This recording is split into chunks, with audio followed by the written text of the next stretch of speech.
તો કેમ છો મિત્રો, મજામાં ને? આજે આપણે આવે ગયા છે તમારા માટે આપણે દવા છાંટવાનો પંપ।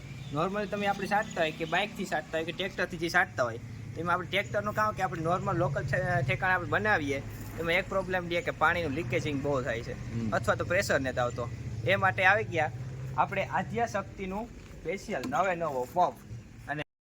અને હા મિત્રો, જો કોઈ તમારે આ લેવો હોય અથવા વિઝિટ કરવી હોય, તમારે ચેક આપણે જોવું હોય તો તમારે બોગદર પોરબંદર ખંભાળિયા હાઈવે બોગદર સિટી અને આદેશ ધરતી એગ્રો ના જોવા તમને મળી જાય। ભાઈના નંબરે પણ આપી દે અને આપણે થોડીક વાર પછી રોડ ઉપર તમને વિઝિટ કરાવી।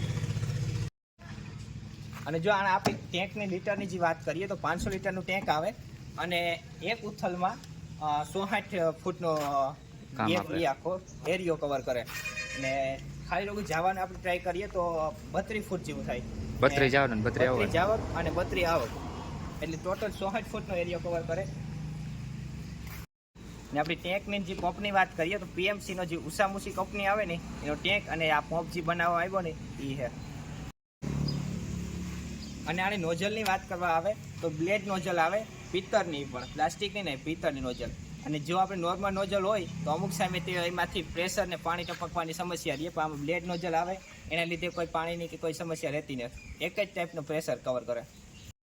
અને જે આપણે સામાન્ય જે લોકલ કંપનીના આપણે લેવા જઈએ ને આ મશીન આપણે દવા છાંટવાનું, એમાં નોર્મલી છે ને જે આ સેન આવે ને એની જગ્યાએ પટ્ટાનો યુઝ કરે। જે આ સેન છે ને એમાં પટ્ટાનો યુઝ કરે ને એને લીધે છે ને આપણે કામ એક જોડે કે અમુક ટાઈમ જ્યાં પ્રેશર વધઘટ થાય ને ત્યારે પટ્ટો હોય ને એ ફરી જાય, સેન છે ને સ્લીપ ન મારે। નોર્મલ પટ્ટો જે પ્લાસ્ટિકને આપણે ફૂલ ઇન ટાઈપનો આવે ને એનીથી સ્લીપ મારે જાય, એના લીધે પ્રેશરે ઘટી જાય અને ન જોઈએ એવું કામકાજ ન આપે।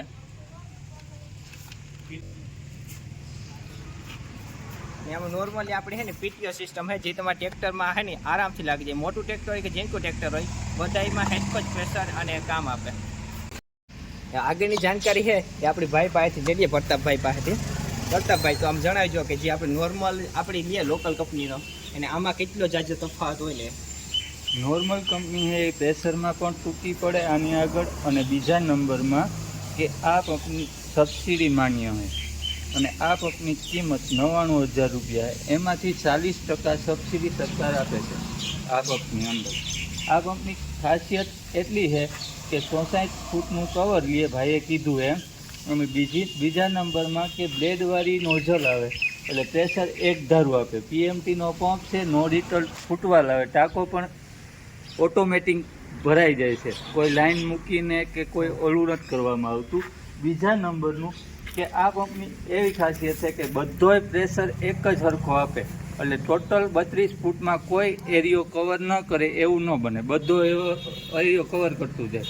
અને અડધી જીવાત તમારે જેટલો પ્રેશર રાખવો હોય એટલો તમે અહીંથી વાલ્વ દ્વારા રાખી શકો, વધઘટ જેટલો પ્રેશર આપવો હોય એટલો આ વાલ્વ દ્વારા તમે આપી શકો। અને જીવાત પ્રેશરથી અડધી ખતમ થાય છે જે આવે।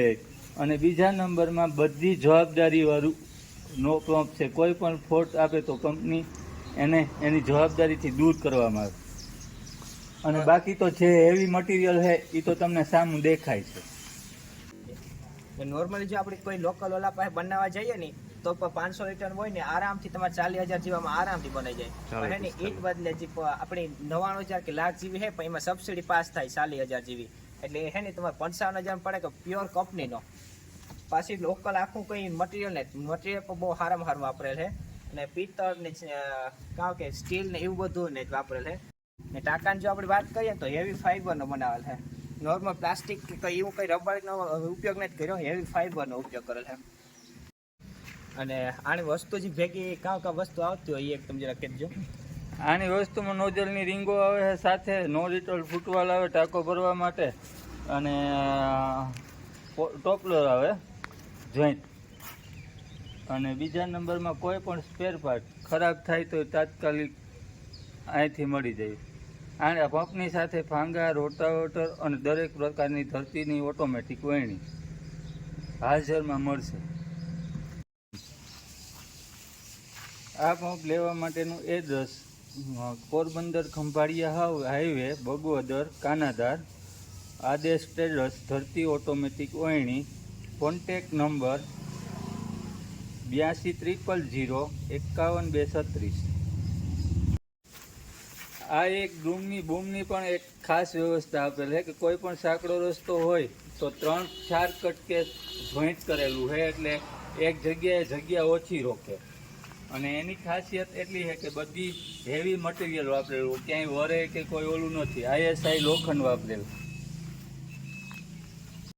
બાકી જે નોઝલું છે આપણી કોઈ રસ્તો હાકડો હોય, તમારે જો ફોલ્ડિંગ કરવું હોય ને ભેગું કરવું હોય કોઈ પણ નોર્મલી આમ ફોલ્ડ કરે શકો, કેમ કે આપણે ક્યાંક વાડી વિસ્તારમાં એવા રસ્તા હોય કે આપણે ફોલ્ડિંગ થોડો હાકડા રસ્તા હોય, તો તમે આમ ફોલ્ડિંગ કરવું હોય તો નોર્મલ તમને ફોલ્ડિંગ કરે અને તમે આગળ લઈ જઈ શકો.